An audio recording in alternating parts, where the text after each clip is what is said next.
जय हिंद दोस्तों and a very good evening. तो जैसा कि दोस्तों आप सब देख रहे हो अपने स्क्रीन पर 2023 इंटरमीडिएट एनुअल एग्ज़ाम और जो कल एग्ज़ाम होने वाला सेंटअप 11 अक्टूबर का फिजिक्स का जो क्वेश्चंस है ये वही क्वेश्चंस है जो कि कल के एग्ज़ाम में आपको हूबहू आपको मिलने का पूरा 100% चांस है। टोटल नंबर ऑफ क्वेश्चंस आपको जो पेपर में आएगा वो 42 होगा। सब्जेक्टिव प्लस ऑब्जेक्टिव मिला करके जितने कि आपको आंसर्स देने होंगे 35 ऑब्जेक्टिव, बाकी आपका सब्जेक्टिव का आंसर देना होगा। सब्जेक्टिव क्वेश्चन है आपका, उसका मैंने पहले ही वीडियो अपलोड कर रखा है, आपने नहीं देखा होगा तो उसको ज़रूर देख लेना, ठीक है।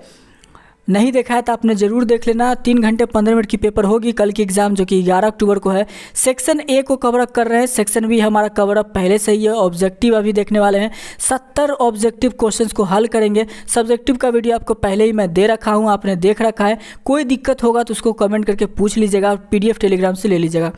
कल के एग्ज़ाम और 2023 के एग्ज़ाम के लिए आपको बहुत ही इंपॉर्टेंट है, OMR शीट पे आपको आंसर्स देने हैं। तो चलिए स्टार्ट करते हैं पहले क्वेश्चन से बिना किसी देरी की। अभी 10 बज रहा है, पूरा का पूरा वीडियो को ऐसे कंप्लीट कर लीजिए। चलिए पहला क्वेश्चन आपके स्क्रीन पर, ध्यान से इसको पूरा देखिएगा। पहला प्रश्न क्या है, चुंबकीय फ्लक्स यानी मैग्नेटिक फ्लक्स का ऐसा ही मात्रक क्या होता है। आपकी परीक्षा में क्वेश्चन छपेगा। अब आंसर लगो, इस क्वेश्चन का राइट आंसर क्या होगा। देखिए बात हो रही मैग्नेटिक फ्लक्स जो है इसका ऐसा ही मात्रक क्या होता है, ओम होता है या वेबर होता है या टेस्ला या इनमें से कोई नहीं की बात हो रही है। तो चुंबकीय फ्लक्स का ऐसा ही मात्रक वेबर होता है और ये आपके सेंटर परीक्षा में पूछा जाएगा और साथ ही एनुअल में भी। तो ऑप्शन क्या होगा, ऑप्शन बी इस क्वेश्चन का बिल्कुल ही राइट आंसर है। एक एक क्वेश्चन याद कर लीजिएगा जरूर सभी स्टूडेंट, ठीक है। अगले क्वेश्चन की बात की, क्वेश्चन में यहाँ पर 2 पूछा जा रहा है। संलग्न चित्र जो है इसमें तुल प्रतिरोध, ये देखो आपका चित्र दिया गया, ये आपका डायग्राम है, इसमें तुल प्रतिरोध निकालना है। तुल प्रतिरोध का फॉर्मूला क्या होता है, तुल प्रतिरोध equal to C1 * C2 upon C1 + C2 होता है। अब 5 और 4 कितना हो गया, यानी C1 आपका हो गया 9 ओम और यहां पर देखो 10 और 8 कितना हो गया 18 ओम, ये आपका क्या हो गया C2 हो गया 18 ओम।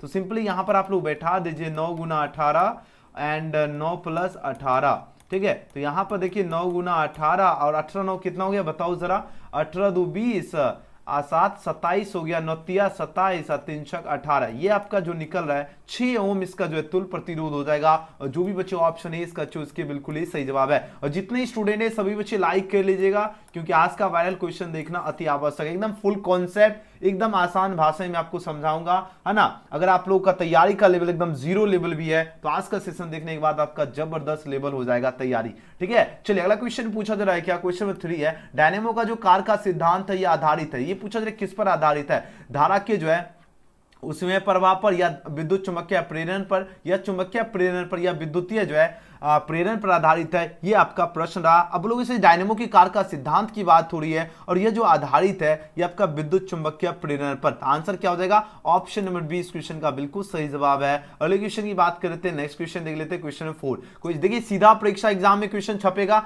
आपको बिल्कुल भी मिस नहीं करना है। देखिए बात हो रही क्या, लॉरेंस बल की दिशा ज्ञात करने का नियम, लॉरेंस बल की दिशा ज्ञात करने का नियम पूछा जा रहा है कौन सा है। आपके पास 4 ऑप्शन दिया जा रहा है। तो लॉरेंस बल की जो दिशा ज्ञात करने का नियम जो है ये फ्लेमिंग का जो है बाएं हाथ का नियम जो ये आपका लॉरेंस बल का दिशा ज्ञात करने का नियम है। ऑप्शन क्या हो जाएगा, ऑप्शन ए इस क्वेश्चन का बिल्कुल सही जवाब है। अगले क्वेश्चन की बात कर लेते हैं, नेक्स्ट क्वेश्चन देखिए, क्वेश्चन 5 पूछा जा रहा है क्या, विद्युत धारा के चुंबकीय प्रभाव की खोज पूछा जा रहा है, निम्न में से किस वैज्ञानिक ने की। देखिए बात हो रही विद्युत धारा की जो चुंबकीय प्रभाव जो है इसकी खोज पूछा जा रहा है कौन से वैज्ञानिक ने की। तो कौन से वैज्ञानिक ने की, ऑस्टेन ने की है। तो आंसर हो जाएगा ऑप्शन सी इसका सही जवाब है। अगले क्वेश्चन की बात कर लेते हैं, नेक्स्ट क्वेश्चन देखिए 6 नंबर प्रश्न है, वैसी युक्ति जो सौर ऊर्जा को विद्युत ऊर्जा में परिवर्तित करता है उसे क्या करें। देखो जो सौर ऊर्जा को विद्युत ऊर्जा में परिवर्तित करता है उसे कहते हैं सौर सेल कहते हैं, सौर सेल यानी सोलर सेल कहते हैं, जो कि ऑप्शन क्या हो जाएगा, ए इस क्वेश्चन का बिल्कुल ही सही जवाब है। और जो बच्चे ऑप्शन ए इसका चूज किए बिल्कुल राइट आंसर दे रहे हो, एकदम जबरदस्त लेवल है, याद रखना।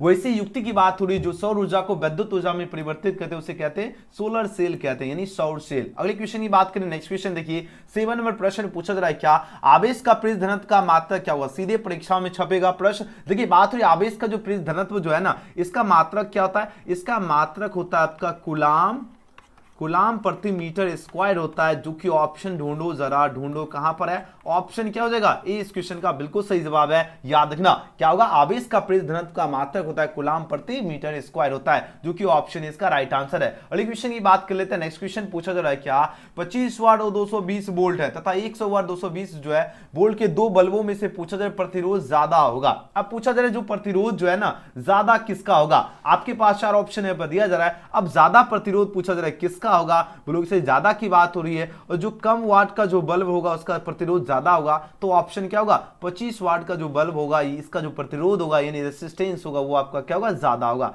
तो जो बच्चे ऑप्शन है इसका चूज किए बिल्कुल सही जवाब दे रहे हो, बहुत बढ़िया। अगले क्वेश्चन की बात करें, क्वेश्चन में 9 पूछा जा रहा है सेल का जो विद्युत वाहक बल जो है मापा जा सकता है, किससे मापा जा सकता है? आपके पास देखो यहाँ पर 4 ऑप्शन यहाँ पर दिया जा रहा है, तो इस क्वेश्चन का बताओ आप सही उत्तर क्या होगा। तो सेल का विद्युत वाहक बल जो मापा जाता है ये आपका विभव मापी द्वारा मापा जाता है, किसके द्वारा? विभव मापी के द्वारा। तो आंसर हो जाएगा ऑप्शन डी, इसका बिल्कुल ही सही जवाब है। अगले क्वेश्चन की बात कर लेते हैं, नेक्स्ट क्वेश्चन देखिए, क्वेश्चन में 10 पूछा है व्हीटस्टोन ब्रिज से जो है मापा जाता है।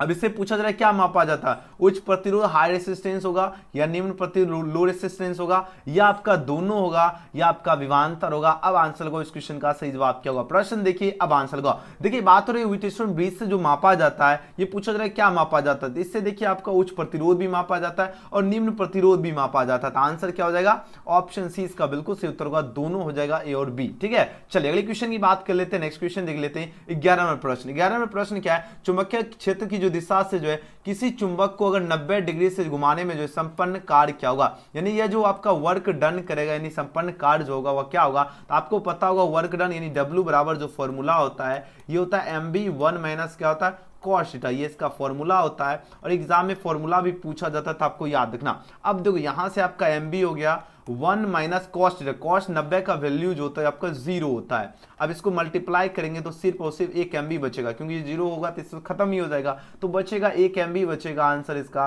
तो आंसर हो जाएगा ऑप्शन नंबर सी।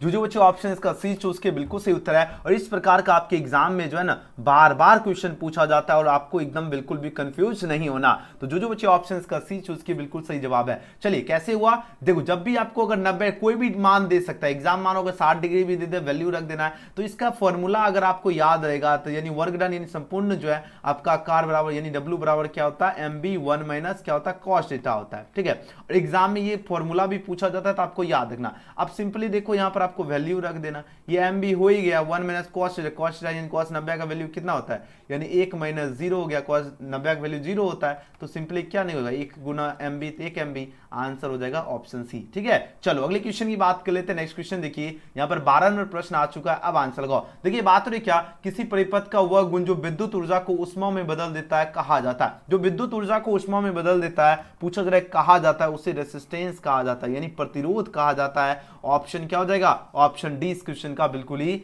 सही जवाब है। ओके, चलिए अगले क्वेश्चन की बात करें। नेक्स्ट क्वेश्चन देख लेते हैं। क्वेश्चन में 13 पूछा जा रहा है क्या, किरचॉफ का जो है किरचॉफ का विद्युत परिपथ जो संबंधी प्रथम नियम है आधारित है। यह पूछा जा रहा है आधारित है, लेकिन यह किस पर आधारित है? आपके पास 4 ऑप्शन यहाँ पर दिया जा रहा है। अब आंसर लगाओ। ये जो आधारित है ये आवेश संरक्षण के नियम पर आधारित है, तो ऑप्शन क्या हो जाएगा? ऑप्शन बी इस क्वेश्चन का बिल्कुल सही जवाब होगा। किस पर आधारित है? आवेश संरक्षण नियम पर। अगले क्वेश्चन की बात कर लेते हैं। नेक्स्ट क्वेश्चन देखिए 14 नंबर प्रश्न है, पीएन संधि डायोड जो है इसका उपयोग करते हैं किस तरह। अब वो पीएन संधि डायोड का पूछा जा रहा है, इसका उपयोग करते हैं किस तरह? तो इसका जो उपयोग करते हैं दृष्टकारी की तरह करते, किसके तरह करते? दृष्टकारी की तरह इसका उपयोग करते हैं। तो ऑप्शन क्या होगा? डी इस क्वेश्चन का बिल्कुल सही जवाब है। और जो बच्चे ऑप्शन इसका डी चूज किए बिल्कुल ही राइट आंसर है। अगले क्वेश्चन की बात कर लेते हैं। नेक्स्ट क्वेश्चन देखिए 15 नंबर प्रश्न है, किसी चालक का विशिष्ट प्रतिरोध बढ़ता है। अब तो किसी चालक का जो विशिष्ट प्रतिरोध है यह पूछा जा रहा है बढ़ता है, लेकिन कब बढ़ता है? यह आपका बढ़ेगा तापमान बढ़ने से। अगर टेम्परेचर इसका अगर राइज होता है तभी उसका विशिष्ट प्रतिरोध भी बढ़ता है। तो आंसर क्या हो जाएगा? ऑप्शन। एक क्वेश्चन याद होना जरूरी है सभी स्टूडेंट को। अगर आप लोग चाहते हो सेंटअप परीक्षा में एकदम 42 में 42 ठोकना, ये क्वेश्चन सभी को याद होना अति आवश्यक है। ओके, चलिए किसी चालक का विशिष्ट प्रतिरोध कब बढ़ता है? उसका जब टेम्परेचर अगर राइज होगा यानी टेम्परेचर तापमान बढ़ने से उसका क्या होता है? विशिष्ट प्रतिरोध भी बढ़ता है। अगले क्वेश्चन की बात कर लेते हैं। नेक्स्ट क्वेश्चन देखिए 16 नंबर क्वेश्चन है, एम्पियर का प्रतिरोध क्या होगा। देखिए एम्पियर जो इसका प्रतिरोध पूछा जा रहा है क्या होता है, तो एम्पियर का जो प्रतिरोध होता है ये बहुत कम होता है, वेरी फ्यू हो जाएगा। तो ऑप्शन सी इसका सही जवाब है। अगला क्वेश्चन है, विद्युत परिपथ जो है किसी बिंदु पर सभी धाराओं का बीजगणितीय योग क्या होता है। अब देखिए बात हो रही है क्या, विद्युत परिपथ की बात हो रही है। अब इस पर किसी बिंदु पर जो है सभी धाराओं का जो बीजगणितीय योग जो होता है यह पूछा जा रहा है क्या होता है? यह आपका शून्य होता है। तो ऑप्शन क्या हो जाएगा? ऑप्शन ए इसका बिल्कुल सही जवाब है, शून्य होता है। अगले क्वेश्चन की बात कर लेते हैं। नेक्स्ट क्वेश्चन देखिए 18 में प्रश्न पूछा जा रहा है क्या, the kilowatt hour unit is dash की बात हो रही है, यानी किलोवाट घंटा जो है मात्रक है, किसका मात्रक है? पावर का यानी शक्ति का, या एनर्जी यानी ऊर्जा का, या फोर्स मोमेंट हो गया यानी बल आगुन का, या नन ऑफ दिस, या इनमें से कोई नहीं होगा। आपके पास 4 ऑप्शन यहाँ पर दिया गया। तो देखो एनर्जी जो है ध्यान देगा, एनर्जी यानी ऊर्जा, ठीक है, ऊर्जा का जो मात्रक होता है वो आपका kWh होता है, यानी किलोवाट घंटा किसका मात्रक होता है, ऊर्जा का। तो आंसर क्या चूज करोगे, ऑप्शन नंबर बी। जो बच्चे ऑप्शन बी चूज किए बिल्कुल सही जवाब है। अगले क्वेश्चन की बात कर लेते हैं। नेक्स्ट क्वेश्चन देखिए, स्वस्थ मनुष्य के शरीर का विद्युत प्रतिरोध क्या होता है। अब देखो जो स्वस्थ मनुष्य होते हैं उसका विद्युत प्रतिरोध क्या होगा, आपके पास 4 ऑप्शन यहाँ पर दिया जा रहा है। अब आंसर लगाओ इस क्वेश्चन का सही जवाब क्या होगा। और जितने बच्चे हैं इस क्वेश्चन का आप लोग सभी बच्चे लाइक करो, जल्दी जल्दी सभी स्टूडेंट लाइक कर लीजिए, क्योंकि ऐसा क्वेश्चन आपको पूरे यूट्यूब में जो है ढूंढने से भी नहीं मिलेगा। इसलिए जितने स्टूडेंट है सभी बच्चे लाइक जरूर कर लीजिएगा। और हाँ, अगर चैनल से नहीं जुड़े तो चैनल को सब्सक्राइब करके बेल आइकन भी प्रेस कर लीजिएगा, ताकि आपको हर एक क्लास का नोटिफिकेशन आपको सबसे पहले मिले। ठीक है, चलिए जल्दी जल्दी आप लोग आंसर दीजिए सभी बच्चे। और हाँ, जितने स्टूडेंट है आपको सबसे पहले आपको जो है ना यहां पर आपको प्रत्येक क्लास का नोटिफिकेशन भी मिलेगा, है ना। और सभी बच्चे को चैनल को सब्सक्राइब कर लेना। जो बच्चे नहीं किए जल्दी जल्दी आप लोग करके रख लीजिए, जैसे क्लास शुरू हो आपके पास नोटिफिकेशन मिले। और सभी बच्चे का आंसर बिल्कुल सही उत्तर है, 50,000 ओम होता है। एक स्वस्थ जो मनुष्य होता है, यानी स्वस्थ मनुष्य के शरीर का जो विद्युत प्रतिरोध होता है ये आपका 50,000 ओम होता है। तो ऑप्शन ए इसका बिल्कुल ही सही जवाब है। अगले क्वेश्चन की बात करें, नेक्स्ट क्वेश्चन देखिए 20 नंबर प्रश्न है क्या, एक विद्युत परिपथ में जो है विभवांतर मापा जाता है। अब देखो विभवांतर पूछा जा रहा है किससे मापा जाता है, आपके पास 4 ऑप्शन है दिया जा रहा है। तो विभवांतर जो मापा जाता है ये आपका बोल्ट से मापा जाता है, सॉरी बोल्ट में मापा जाता है। बोल्ट में यहां पर आंसर ढूंढो जरा, तो आंसर क्या हो जाएगा, ऑप्शन बी इस क्वेश्चन का बिल्कुल सही जवाब होगा। अच्छी तरह से याद रखना, यानी विभवांतर किससे मापा जाता है, बोल्ट में। अगले क्वेश्चन की बात करें, नेक्स्ट क्वेश्चन की बात करें 21 नंबर प्रश्न देखिए, आंसर लगो इस क्वेश्चन का सही जवाब क्या होगा। प्रश्न पूछा जा रहा है किसी विद्युत परिपथ का वह गुण जो विद्युत ऊर्जा को उष्मा में बदल देता है, पूछा जा रहा है कहा जाता है। ये पूछा जा रहा है क्या कहा जाता है, उसे कहा जाता है रेसिस्टेंस कहा जाता है, यानी प्रतिरोध कहा जाता है। ऑप्शन डी इसका बिल्कुल ही राइट आंसर है। अगले क्वेश्चन की बात करें, नेक्स्ट क्वेश्चन देखिए 22 नंबर प्रश्न है, काफी गजब का क्वेश्चन है। परिपथ का वह गुण जो विद्युतीय ऊर्जा को ताप में बदलता है कहलाता है, क्या कहलाता है, प्रतिरोध, धारा या वोल्टता या विद्युत भाग बल की बात हो रही है। अब आंसर लगाओ इस क्वेश्चन का राइट आंसर क्या होगा। देखिए बात हो रही परिपथ का वह गुण की बात हो रही है जो विद्युतीय ऊर्जा को ताप में बदलता है, पूछा जा रहा है कहलाता है, वह क्या कहलाता है, वह आपका रेसिस्टेंस कहलाता है, यानी प्रतिरोध कहलाता है। तो ऑप्शन ए इसका बिल्कुल सही जवाब है। अगले क्वेश्चन की बात कर लेते हैं। नेक्स्ट क्वेश्चन देखिए 23 नंबर प्रश्न है, काफी गजब का क्वेश्चन है जो आपकी परीक्षा में पूछा जाएगा। देखिए अब आंसर लगाओ इस क्वेश्चन का सही उत्तर क्या होगा। विद्युत हीटर की बात हो रही है और इसमें जिस पदार्थ का उपयोग किया जाता है वह क्या, विद्युत हीटर में किसका यूज किया जाता है, तांबा, प्लेटिनम, टंगस्टन या नाइक्रोम की बात हो रही है। अब आंसर लगाओ, तो विद्युत हीटर में जो है नाइक्रोम का यूज किया जाता है। तो आंसर हो जाएगा ऑप्शन नंबर डी। याद रखना, विद्युत हीटर की बात हो रही है और जिस पदार्थ का उपयोग किया जाता है वो आपका क्या है, नाइक्रोम है। ओके, चलिए अगले क्वेश्चन की बात की 24 नंबर प्रश्न क्या है, धात्विक चालकों का जो है ताप बढ़ने पर उनका प्रतिरोध क्या, जो धात्विक चालक होते हैं ना उनका अगर ताप अगर बढ़ने पर उनका जो रेसिस्टेंस होगा वह पूछा जा रहा है क्या होगा, घटता है, बढ़ता है या वह परिवर्तित रहता है या इनमें से कोई नहीं। अब आप लोग आंसर लगाओ इस क्वेश्चन का सही जवाब क्या होगा। तो धात्विक चालकों का ताप बढ़ने पर उनका प्रतिरोध क्या होगा, वो आपका बढ़ता है। तो आंसर क्या हो जाएगा, ऑप्शन बी इसका बिल्कुल सही जवाब है। याद रखना, बढ़ता है। ओके, चलिए बहुत ही बढ़िया आंसर आप लोग दे रहे हैं, वेरी गुड। अगले क्वेश्चन की बात कर लेते हैं। नेक्स्ट क्वेश्चन देखिए 25 में प्रश्न है, किसी तार का प्रतिरोध RL, लंबाई L है, अनुप्रस्थ काट का क्षेत्रफल अगर A है तथा विशिष्ट प्रतिरोध आपका रो हो तब क्या होगा। तब पूछा जा रहा है R बराबर पूछा जा रहा है क्या होगा। आपके पास 4 ऑप्शन दिया गया, R बराबर जो होता है आपका क्या होता है, रो 1/A हो जाएगा, जो कि ऑप्शन नंबर क्या हो जाएगा, ए इस क्वेश्चन का बिल्कुल ही सही जवाब है। चलिए अगले क्वेश्चन की बात कर लेते हैं। नेक्स्ट क्वेश्चन देखिए, इसका PDF पेड स्टूडेंट को मिल जाएगा। ठीक है, जो बच्चे पेड क्लास में नहीं ज्वाइन हुए ज्वाइन हो जाएगा। 9798030233 ये मेरा व्हाट्सएप नंबर है, पेड स्टूडेंट को इसका PDF मिल जाएगा। चलिए यहाँ पर बात करें विशिष्ट प्रतिरोध या प्रतिरोधकता का ऐसा ही मात्रक क्या होगा।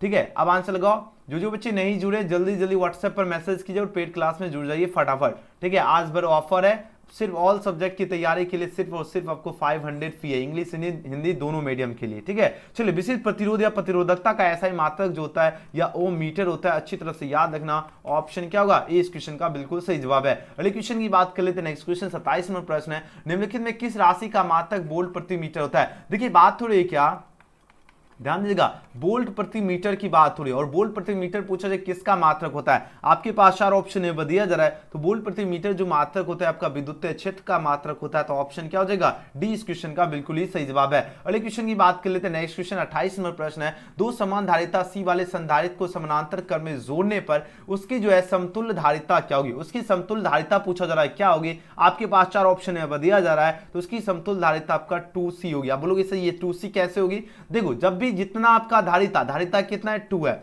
और संधारिता दो क्या है, 2 समान धारिता है। सी वाले संदर्भ को अगर समानांतर क्रम में जोड़ेंगे तो सिंपली आपको क्या करना है, मल्टीप्लाई कर देना है। अगर समानांतर क्रम में जब भी पूछा जाए यानी पैरेलल पूछा जाए पैरेलल ऑर्डर में तो सिंपली आपको मल्टीप्लाई कर देना। तो आंसर क्या हो जाएगा, ऑप्शन नंबर ए। अगले क्वेश्चन की बात करें, नेक्स्ट क्वेश्चन है 29 नंबर प्रश्न है, किसी चालक की जो है विद्युत धारिता का व्यंजक क्या होगा। किसी चालक की जो विद्युत धारिता जो होती है इसका व्यंजक पूछा जा रहा है, क्या होगा, इसका व्यंजक होता है सी बराबर कैपिटल क्यू अपॉन वी हो जाएगा। ऑप्शन नंबर सी ए इसका बिल्कुल ही राइट आंसर है, क्या होगा, ए। नेक्स्ट क्वेश्चन की बात कर लेते हैं, क्वेश्चन में 30 पूछा जा रहा है, विद्युत क्षेत्र और विभव वी के बीच पूछा जा रहा है संबंध होता है। अब बताओ इसके बीच जो संबंध होगा यह संबंध क्या होगा, आपके पास 4 ऑप्शन है पर दिया गया। अब आंसर लगाओ, इस क्वेश्चन का राइट आंसर क्या होगा, जल्दी से जल्दी आंसर लगाइए सभी स्टूडेंट। देखिए बात हो रही विद्युत क्षेत्र ई और विभव वी के बीच पूछा जा रहा है संबंध क्या होगा, इसके बीच आपको फॉर्मूला पता होगा, ई बराबर जो फॉर्मूला होता है डीवी अपॉन क्या होता है, डीएक्स होता है। तो जो कि ऑप्शन नंबर क्या होगा, ए इस क्वेश्चन का बिल्कुल सही जवाब होगा, याद रखना।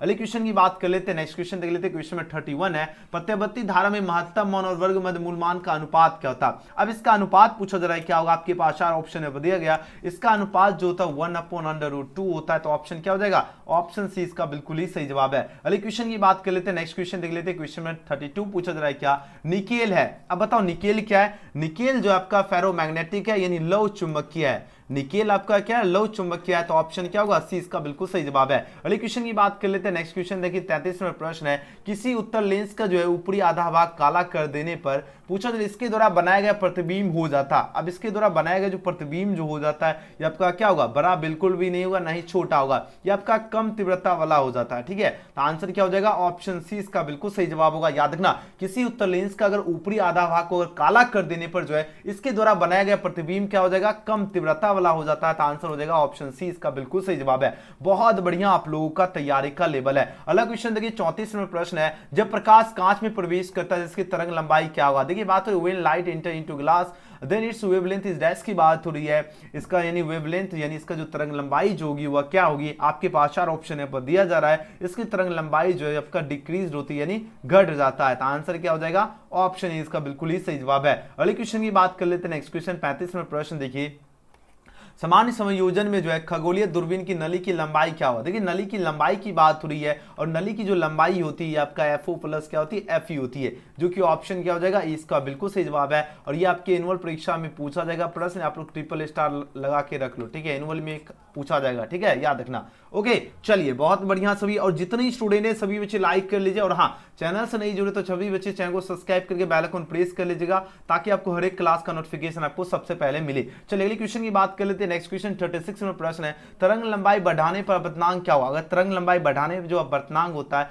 ये आपका डिक्रीज होता है यानी घटता है ना, घटना होता है यानी घटता है। तो ऑप्शन बी इसका राइट आंसर है। अगले क्वेश्चन की बात करें, नेक्स्ट क्वेश्चन 37 में प्रश्न है, कैथोड किरणें है। अब बताओ कैथोड किरणें क्या होते हैं, ये आपका विद्युत चुंबकीय किरणें बिल्कुल भी नहीं होते हैं, ना ही धनावेशित कण होता है ना ही ऋण आवेशित कण होता है। तो होता है क्या, ऋण आवेशित कण यानी निगेटिव पार्टिकल हो जाएगा, ठीक है। तो आंसर क्या हो जाएगा, ऑप्शन डी इसका बिल्कुल सही जवाब होगा। यानी कैथोड किरणें, ये बार बार प्रश्न पूछा जाता है, कैथोड रेज आर डैश की बात हो रही है, यानी कैथोड किरणें क्या होता है, ये निगेटिव पार्टिकल है यानी ऋण आवेशित कण है। ओके ऑप्शन क्या होगा, डी इसका सही जवाब है। चलिए अगले क्वेश्चन की बात करें, नेक्स्ट क्वेश्चन 38 में प्रश्न है, इलेक्ट्रॉन वोल्ट मापता है। अब बोलोगे सर इलेक्ट्रॉन वोल्ट क्या मापता है, ये आपको एनर्जी को मापता है यानी ऊर्जा को इलेक्ट्रॉन वोल्ट मापता है। ऑप्शन क्या होगा, डी इस क्वेश्चन का बिल्कुल सही जवाब है, ऊर्जा को। अगले क्वेश्चन की बात करें, क्वेश्चन में 39 पूछा जा रहा है, प्लांक स्थिरांक जो इसकी बीमा क्या होगी। आपके पास 4 ऑप्शन है पर दिया गया। अब आंसर को इस क्वेश्चन का सही जवाब क्या होगा, ये देखिए मोस्ट VVI क्वेश्चन है। अब आंसर को इसका राइट आंसर क्या होगा, जल्दी से जल्दी आंसर लगाओ, ठीक है। जितने स्टूडेंट है सभी बच्चे का आंसर होना चाहिए, सभी बच्चे लाइक बटन को दबा लीजिए जल्दी से जल्दी। देखिए प्लांक स्थिरांक जो है ना, इसकी बीमा पूछा जा रहा है क्या होती है, इसकी बीमा होती है ml² T-1 होती है, जो कि ऑप्शन क्या हो जाएगा, इस क्वेश्चन का बिल्कुल सही जवाब है ml² T-1। अगले क्वेश्चन की बात कर लेते हैं, नेक्स्ट क्वेश्चन 40 में प्रश्न है, विद्युत, देखिए प्रकाश विद्युत प्रभाव की व्याख्या में प्रकाश को माना जाता है। पूछा जाए प्रकाश को क्या माना जाता है, तरंग कण दोनों या दोनों में कोई नहीं। आपके पास 4 ऑप्शन दिया गया। अब आंसर लगाओ। देखिए बात हो रही क्या, प्रकाश विद्युत प्रभाव की व्याख्या में प्रकाश को पूछा जा रहा है क्या माना जाता है, तो प्रकाश को कण माना जाता है यानी पार्टिकल माना जाता है। तो ऑप्शन क्या हो जाएगा, बी इस क्वेश्चन का बिल्कुल सही जवाब है, पार्टिकल। अगले क्वेश्चन की बात करें, नेक्स्ट क्वेश्चन 41 नंबर क्वेश्चन देखिए। अब आंसर लगाओ। देखिए बात हो निम्नलिखित में किस वैज्ञानिक ने क्वांटम सिद्धांत का प्रतिपादन किया था। क्वांटम सिद्धांत का प्रतिपादन पूछा जा रहा है कौन किए थे, ये प्लांक ने किए थे। किसने किए थे, प्लांक ने। आंसर क्या हो जाएगा? ऑप्शन डी इसका बिल्कुल सही जवाब होगा। प्लांक ने ही जो है क्वांटम सिद्धांत का प्रतिपादन किया था। तो जो बच्चे ऑप्शन इसका क्या चूज किए? डी चूज किए, बिल्कुल सही जवाब है। अगले क्वेश्चन की बात कर लेते हैं। नेक्स्ट क्वेश्चन देख लेते हैं 42 में प्रश्न पूछा जा रहा है क्या?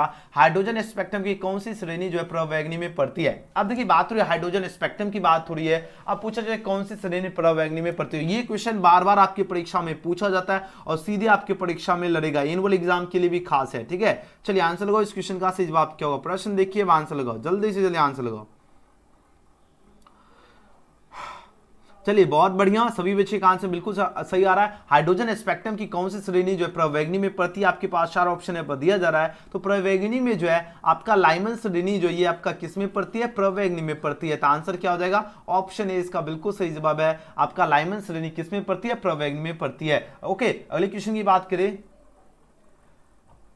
नेक्स्ट क्वेश्चन 43 में प्रश्न है, निम्नलिखित में कौन जो है विद्युत चुंबकीय तरंग वाले गुण का है? विद्युत चुंबकीय तरंग वाले गुण का कौन है? आपके पास 4 ऑप्शन दिया गया। अब आंसर लगाओ। Which of the following is electromagnetic wave property की बात हो रही है। अब आंसर लगाओ इस क्वेश्चन का राइट आंसर, यानी इलेक्ट्रोमैग्नेटिक जो है वेव प्रॉपर्टी कौन है? अल्फा किरणें, बीटा किरणें, गामा किरणें या इनमें से कोई नहीं? तो सभी बच्चे का आंसर बिल्कुल सही आ रहा है। गामा जो किरणें होती है, गामा रेज होती है, ये आपका क्या है?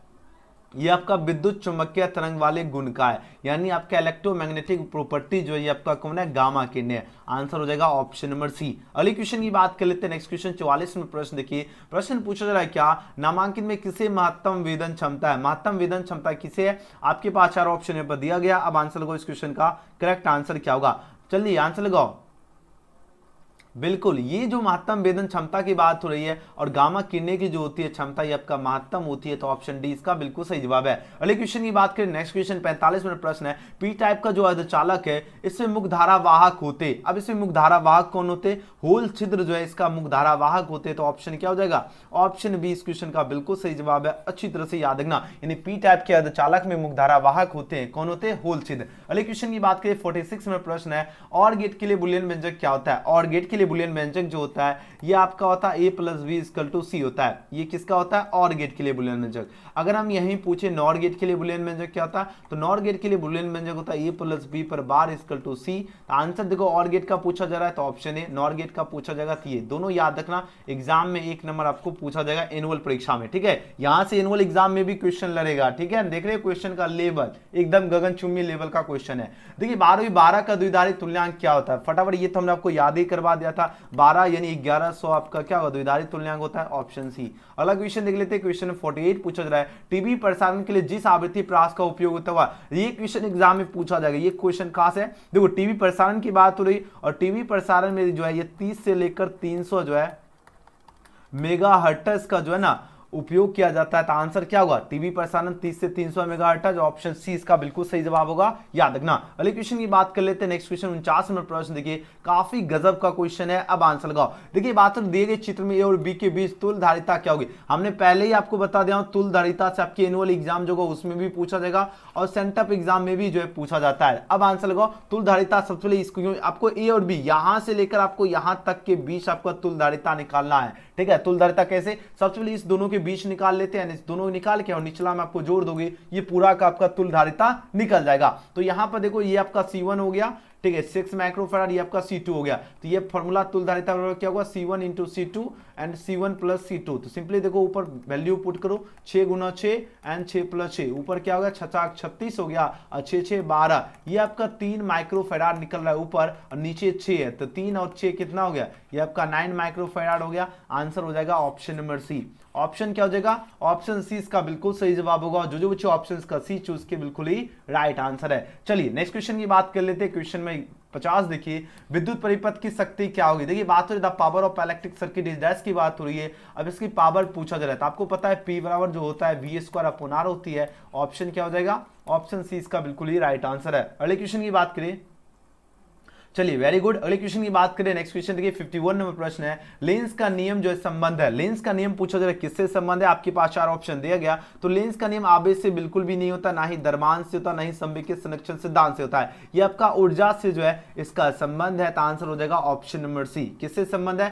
देखो लेंस का नियम की बात हो रही है और इसका जो संबंध है आपका एनर्जी से संबंध है, ऑप्शन सी इसका बिल्कुल ही सही जवाब है। अगले क्वेश्चन की बात करें, नेक्स्ट क्वेश्चन 52 नंबर प्रश्न है, एलआर परिपथ का शक्ति गुणांक क्या होगा, आपके पास 4 ऑप्शन है दिया जा रहा है, अब आंसर लगाओ। तो एलआर परिपथ का शक्ति गुणांक होगा R upon under root R square plus जो है omega square square under root हो जाएगा। तो आंसर हो जाएगा ऑप्शन नंबर बी। अगले क्वेश्चन की बात कर लेते हैं, नेक्स्ट क्वेश्चन देख लेते हैं 53, काफी गजब का क्वेश्चन है। अब आंसर को, इस क्वेश्चन का सही जवाब क्या होगा, सभी बच्चे आंसर लगाओ। प्रश्न पूछा जा रहा है क्या, जब जो है चुंबकीय क्षेत्र की तीव्रता को चौगुना, अगर इसको चौगुना अगर बढ़ा दिया जाता है तो लटकती हुई जो आपका चुंबकीय सुई का अगर चौगुना अगर बढ़ा रहे हैं, इसकी जो लटकती हुई जो सुई हो गई ये क्या होगा, डबल हो जाएगा, यानी 2 गुना हो जाएगा। तो आंसर हो जाएगा ऑप्शन ए। अगला क्वेश्चन देख लेते हैं 54 नंबर प्रश्न पूछा जा रहा है क्या, खगोलीय दूरदर्शक में जो है अंतिम प्रतिबिंब होता है, ये क्वेश्चन एग्जाम में पूछा जाएगा, ठीक है, आपके एनुअल परीक्षा में भी पूछा जाएगा। चलिए आंसर लगाओ, इस क्वेश्चन का सही जवाब क्या होगा, जल्दी से जल्दी आंसर लगाइए सभी स्टूडेंट और देखते हैं कितने बच्चे का आंसर बिल्कुल सही और सटीक आता है। चलिए आंसर लगाओ, इस क्वेश्चन का राइट आंसर क्या होगा।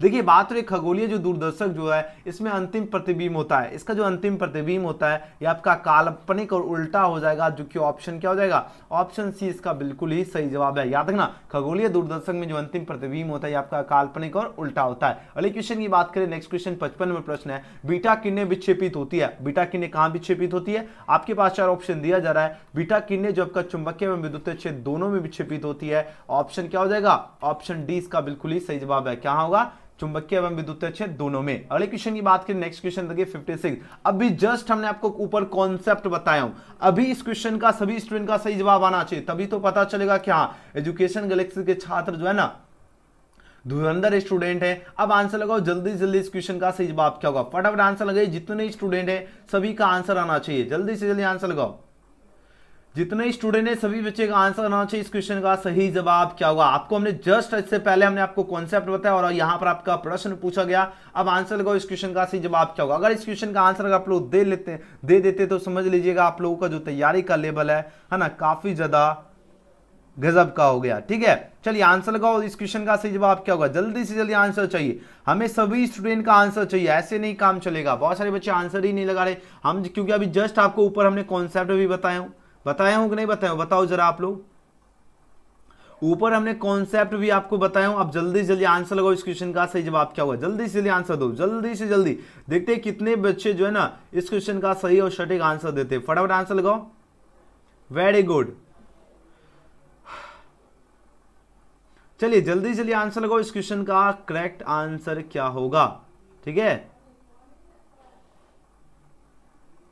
ओके सही टेलीग्राम, चलिए बहुत सुंदर, बहुत बहुत बहुत बहुत बहुत बढ़िया, क्या बात है, सभी बच्चे का आंसर आना शुरू हो चुका है। अब जल्दी जल्दी आंसर लगाओ, इसका राइट आंसर क्या होगा, देखते हैं कितने बच्चे इसका सही जवाब देते हैं। जल्दी जल्दी आंसर लगाओ, जल्दी से जल्दी, सभी बच्चे का आंसर चाहिए, क्योंकि आप लोगों को इतना देर हम देख रहे थे, बहुत बच्चे इसका भी कौन सबका भी आंसर भी नहीं आ रहा है। बताओ, आंसर चाहिए सभी स्टूडेंट का, ठीक है, आंसर चाहिए हमें सभी स्टूडेंट का।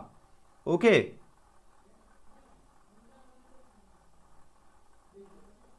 चलिए बहुत सुंदर, क्या बात है, आप लोगों ने तो एकदम आग लगा दिया है ना, क्वेश्चन देखते एक साथ आप लोगों ने एकदम कमाल कर दिया है ना, भौकाल मचा दिया। वेरी गुड, सभी का सही आ रहा है, ए टू जेड स्टूडेंट का जो है ना बिल्कुल ही करेक्ट और गजब का आंसर आ रहा है, और एकदम दिल खुश कर दिए है ना। आप लोगों का आंसर देखकर अपन तो बहुत ज्यादा प्रसन्न हो गया। वेरी गुड, सभी बच्चे ने लगभग करेक्ट आंसर दिया, जो बच्चे स्टार्टिंग से क्लास करे उन सभी का जो है ना सही उत्तर आया, और जो बच्चे बीच में जुड़े उनका एक दो का गलत भी आंसर आया। देखिए बात हो रही है नॉर गेट के लिए बुलियन मेजर क्या होता है, देखिए बात हो रही है नॉर गेट के लिए, तो नॉर गेट का क्या होता है, नॉर गेट का क्या होता है, ए प्लस बी पर रैंकिंग, रैंकिंग का मतलब ये इक्वल टू वाई, वाई रहे या सी रहे, ठीक है। और हमने आपको ऊपर और गेट का क्या होता है, और गेट का होता है A plus B equal to Y दो या सी दो। आंसर क्या होगा, आंसर ऑप्शन डी हो जाएगा, क्या होगा, डी। ओके, बी बिल्कुल भी नहीं होगा, और गेट का पूछा जाएगा तब बी देना, ऐसे आपका क्या होगा, डी इसका बिल्कुल सही जवाब है।